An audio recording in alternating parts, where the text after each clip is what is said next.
আমি পর্দা করে চলতে চাই, কিন্তু যেই পরিবার যৌথ পরিবার হওয়ার কারণে পর্দা করে চলতে পারি না, এক্ষেত্রে আমার করণীয়।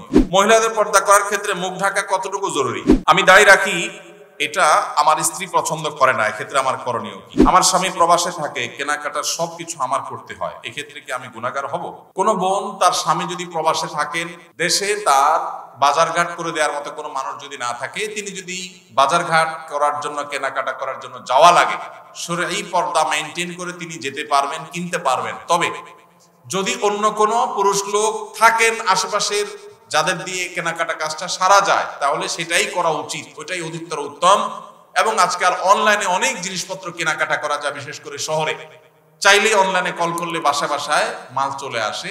সেই পদ্ধতি অবলম্বন যাদের করার সুযোগ আছে তারা সেটা করা উচিত। একান্ত কোনো উপায় না থাকলে তিনি অবশ্যই যেতে পারবেন, কিন্তু পর্দা মেনটেন করে।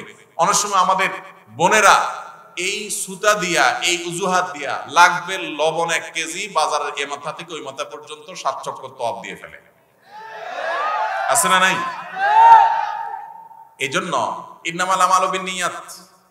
আপনার স্বামী প্রবাসে আছে, বাজারে যাওয়া জায়েজ আছে, হুজুরের কাছে মাসালা নিয়েছেন, নিয়ে এবার বাজারে বাজারে ঘুরতেছেন অহেতুক। পর্দার সাথে গেলেন না বেপর্দার সাথে গেলেন, তাহলে অবশ্যই আপনি গুনাহগার হবেন। এই জন্য বোনরা আল্লাহকে ভয় করবেন, যতটুকু আপনার না হলে নয় ততটুকু আপনি করতে পারবেন, অবশ্যই পর্দার সাথে। আমি পর্দা করে চলতে চাই, কিন্তু যেই পরিবার যৌথ পরিবার হওয়ার কারণে পর্দা করে চলতে পারি না, এক্ষেত্রে আমার করণীয় কি? যৌথ পরিবারে পর্দা করাটা একটু কঠিন, একটু কষ্টের, ডিফিকাল্ট। এক্ষেত্রে দরকার হয় সবার সহযোগিতা। আমরা ছোটবেলায় আমরা দেখেছি যৌথ পরিবারের থেকেও মানুষ পর্দা করার চেষ্টা করত। একই বাড়িতে কয়েকজন মানুষ বসবাস করত, কয়েক ভাই আসতেন, সবার স্ত্রী বাসায় আছেন, একই ঘরে এক একটা কক্ষে এক একজন থাকেন। তো বাহির থেকে আসলে অনেক সময় গলা পরিষ্কার করে ঢুকতো, গলা পরিষ্কার করে প্রবেশ করত, যাতে করে মেয়েরা তারা নিরাপদে সাইড হয়ে যায়, পর্দার খেলাপ না হয়। এখন হায়া লজ্জা এমন উঠছে, হনহনায় ঢুকে যায়, ন্যূনতম পর্দার বিধানটা জানেই না। এটা মুসলমানদের জন্য লজ্জা। যৌথ ফ্যামিলিতে থেকে পর্দা করা সম্ভব যদি সবার সহযোগিতা থাকে।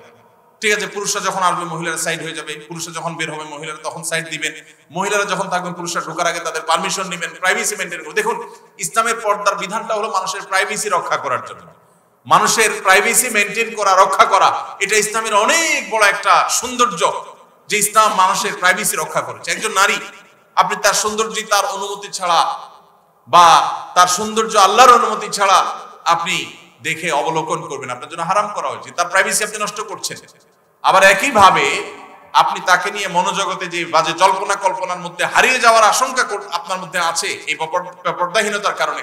এই কারণে আল্লাহ তাআলা আমাদের জন্য এটা নিষেধ করেছেন। এই জন্য যৌথ ফ্যামিলিতে থেকে পর্দা করা যায় যদি সবার সহায়তা থাকে। যদি না থাকে তাহলে আলাদা থাকবেন, ছোট্ট কুলগান নিয়ে ফ্যামিলির সাথে বুঝার পড়া করে তাদেরকে বুঝায় যে পর্দার জন্য আপনি আলাদা হচ্ছেন। অনেক সময় দেখা যায় অনেক মহিলা আছে আলাদা হওয়ার জন্য একটা সুতা খোঁজে, সুতা, এই সুতা খুঁজে এক একটা মাসালা বাইর করে হুদাই, কোনো কারণ ছাড়াই। তো এটা করা যাবে না। আর যদি সত্যিই পর্দার অসুবিধা হয় তাহলে স্বামীর কর্তব্য স্ত্রীর জন্য অবশ্যই পর্দার ব্যবস্থা করা প্রয়োজন, সেটা বাছা আলাদা করে হলেও। মহিলাদের পর্দা করার ক্ষেত্রে মুখ ঢাকা কতটুকু জরুরি? বিশুদ্ধ মত অনুযায়ী, নিরাপদ মত অনুযায়ী মুখমণ্ডল পর্দার অন্তর্ভুক্ত। ঢাকবেন, মুখমণ্ডল প্রদর্শন করবেন না, প্রয়োজনে মাথা কাপড় টেনে দিবেন। আল্লাহ বলেছেন ইউদনিনা আলাইহিন্না মিন জালাবিবিহিন্না, মাথার উপরে যে কাপড় থাকে মেয়েদের পর্দার জন্য, এটাকে জিলবাব বলা হয়। আল্লাহ বলেছেন এই জালাবিব তোমরা, তারা মেয়েরা টেনে দিবে। এই যে টেনে দিতে বলছে, এটা কেন? এটাই তো মুখাবয়বকে ঢাকার জন্য। আম্মা জানা আয়েশা রাদিয়াল্লাহু আনহা বলেছেন, হজের সময় আমি যখন নবী সাল্লাল্লাহু আলাইহি ওয়াসাল্লামের সাথে হজ করেছি, সেই বছর আমি ইহরামরত অবস্থায় মেয়েদের জন্য মুখ উন্মুক্ত রাখতাম। যখনই কোনো পুরুষ চোখের এরিয়াতে চলে আসতো তখন আমি কাপড় টেনে দিতাম। এখান থেকে বোঝা যায় তারাও মেয়েদের চেহারার পর্দা করতেন। এটাই হলো অধিকতর বিশুদ্ধ এবং অধিকতর আপনার নিরাপদ মত। এই জন্য বোনরা পর্দা যখন করবেন মুখমণ্ডলও ঢাকার চেষ্টা করবেন, সেটা হবে এ ক্লাসের পর্দা। যারা সেটা করতে পারছেন না, অন্তত শুরুটা করেছেন, অবশ্যই তাদেরকে আমরা অ্যাপ্রিসিয়েট করব। আমি দায়ী রাখি এটা আমার স্ত্রী পছন্দ করে না, এক্ষেত্রে আমার করণীয় কি? যাদের দায়ী রাখলে তাদের বউ অপছন্দ করে, তারা বউকে জিজ্ঞাসা করবেন আমি দায়ী রাখলে তোমার আসলে অসুবিধাটা কি? তখন স্ত্রী বলবে তোমার দায়ী রাখা, দায়ী চাল অবস্থা দেখলে তোমার চাচার মতো লাগে, আমার ভাল লাগে না। এটা তো বলবে। যে তোমার মুখে দাড়ি থাকলে আমার কাছে ভাল লাগে না, হুজুর হুজুর লাগে, চাচা চাচা লাগে। এটা যদি বউ বলে তখন বউকে বলবেন ঠিক আছে, তোমার ভালো লাগে না এটার প্রতি শ্রদ্ধা রেখে আমি দাড়ি চেঁচে ফেলবো, শেভ করে ফেলবো।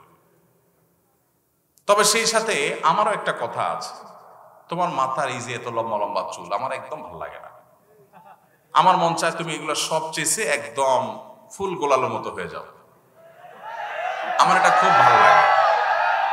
আপনি যখন এটা বলবেন, আপনার স্ত্রী যিনি দাড়ি পছন্দ করছেন না তিনি তখন আপনাকে যেটা রিপ্লাই দিবে সেটা হলো, তিনি বলবেন তোমার আসলে ডাক্তার দেখানো উচিত, তোমার মাথার সমস্যা হয়ে গেছে। মেয়েদের মাথার চুল আবার কেউ অপছন্দ করে? তখন আপনি বলবেন এই কথাটাই আমি বলতে চাইছিলাম আগে, এই যে মাথায় সমস্যা হওয়ার কথা আপনি আমাকে বললেন না, এই কথাটাই আমি বলতে চাইছিলাম, মায়ের ভয়ে বলি নাই। আল্লাহ তাআলা দাড়ি আমার মুখে গজাইছেন, আপনার মুখে তো গজার নাই। আপনি মেয়ে মানুষ, আপনার মুখে তো গজায় নাই। নখ আমারটাও বড় হয়, আপনারটাও বড় হয়। শরীরের অন্য সমস্ত অঙ্গ প্রত্যঙ্গ বর্ধনশীল যেগুলো সব আপনারও বাড়ে আমারও বাড়ে, শুধু দাড়িটা আপনার মুখে গজাই না আর আমার মুখে গজায় এবং বাড়ে, মোচটা গজায়, যেন মোচ ছোট ছোট রাখতে বলছিস। তাহলে আল্লাহ তাআলা আপনাকে একটা জিনিস দেয় নাই, আমাকে একটা জিনিস দিছে, তাহলে বোঝা গেছে এটা পুরুষত্বের মার্কা, এটা পুরুষত্বের মার্কা। এখন যে ভাইদের মুখে দাড়ি নাই আপনারা রাগ করেন না, আপনাদেরকে কষ্ট দেওয়ার জন্য বলছি না, আমি শুধু এটুকু বলছি যে দাড়ি এটা পুরুষত্বের আলামত। দাড়ি এটা কিসের আলামত? পুরুষত্বের আলামত। কারণ আল্লাহ তাআলা নারীকে দাড়ি দিছেন, পুরা বডির মধ্যে দেখবেন এই একটা জিনিসই মহিলাদের নাই, আপনার আছে, দাড়ি আর মোচ।